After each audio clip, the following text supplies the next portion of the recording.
નમસ્કાર, દમદાર ન્યૂઝમાં આપનું સ્વાગત છે. અને પ્રથમ ચોમાસુની શરૂઆત થતાં જ જગ્યાએ જગ્યાએ પાણી ભરાવાની સમસ્યાઓ ચાલુ થઈ ગઈ છે. આ ગણદેવી તાલુકાનું આતલિયા ગામ છે.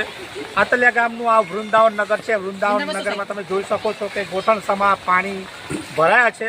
અહીંયાના સ્થાનિકોના કહેવા પ્રમાણે સવારે લગભગ ઘરમાં પણ પાણી આવી ચૂક્યા હતા. અહીંયા મૂળ એ સમસ્યા છે કે પહેલાં અહીંયા ખુલ્લી ગટર હતી, પરંતુ અહીંયા પંચાયત દ્વારા નાળા નાખવામાં આવ્યા છે. તેના કારણે પાણીની જે ફોર્સ છે એ ફોર્સમાં પાણી જઈ શકતું નથી અને તેના કારણે ઘરોમાં પાણી ભરાયા છે. અહીંયાના સ્થાનિક છે તેમની સાથે વાત કરવી છે, કારણ કે પાણીની જે ભરાવાની સમસ્યા આ વર્ષે જ પાણી ભરાયું, આગળ નહોતું ભરાતું. એનું શું કારણ, પાણી કેમ ભરાય? અહીંયા બીજા પણ બેન છે, સોસાયટીના છે, તેમની સાથે વાત કરીએ. બેન, આજે પાણીની સમસ્યાને લઈને શું કેવું છે? સરપંચ આવ્યા હતા, સવારથી કેટલી વાર આવ્યા છે?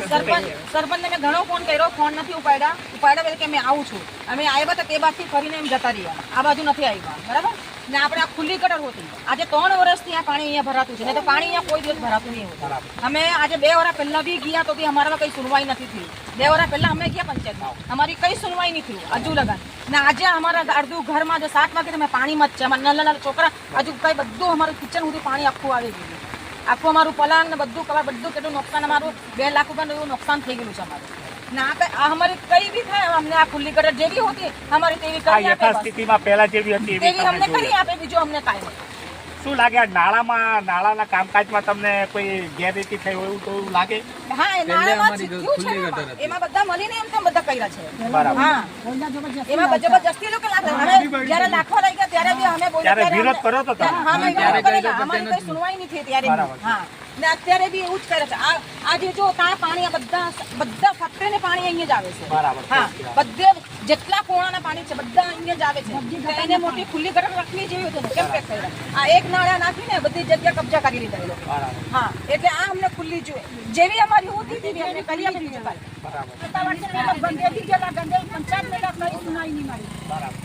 જે ચોક્કસ આ લોકો ગણદેવી તાલુકા પંચાયતમાં પણ જઈ આવ્યા છે, ત્યારે હવે હાલ અત્યારે નવા નિયુક્ત એવા આપણા જે કલેક્ટર આવ્યા છે મનીષ ગુરવાની સાહેબ ને સમક્ષ પણ આ લોકોએ રજૂઆત કરવી છે અને રજૂઆત કરવાના પણ છે. કારણ કે જે પ્રકારે જૂની ગટર હતી અને પહોળી ગટર હતી તેવી જ ગટર અહીંયા ફરીવાર બનાવવામાં આવે તેવું અહીંયાના લોકો છે એ લોકોનું કહેવું છે. જોવું રહ્યું આના ઉપર સરપંચ હોય કે તલાટી કમ મંત્રીએ પોતાના યશ ખાટવા માટે અને પોતાના લાભ ખાતર અહીંયાના જે ગરીબ વર્ગના લોકો છે એ લોકોને હાલ અત્યારે વરસાદની ચોમાસાની સિઝનમાં આજે સમસ્યાનો સામનો કરવા માટે મજબૂર કરી રહ્યા છે. તેના ઉપર હવે તાલુકા વિકાસ અધિકારી હોય કે કલેક્ટર શું પગલાં લે એ આવનાર સમયમાં જ ખબર પડશે. તમારું શું કહેવું છે? અમે આટલે 2002થી રહેતા છે, 24 વર્ષ આજે થઈ ગયા. એટલે પાણી થોડું ઘણું ઘૂંટણ સુધી આવતું હતું, ઘરમાં કોઈના નહીં ભરાતું હતું. હવે છેલ્લા 3 વર્ષથી આ ગન્નારા લાખ્યા તો લોકોના ઘરમાં પાણી ભરાઈ જાય. અમારી બેકરી છે, બેકરીમાં આજે બધી મશીનો બગડી ગઈ છે અને ઘણું પાણી ભરાઈ ગયું છે. તો જે બી તાલુકા પંચાયત કે જિલ્લા પંચાયત કે ગ્રામ પંચાયત જે બી કોઈ અધિકારી હોય સત્તાધીશ, તેમને વિનંતી છે કે આનો નિકાલ કરે.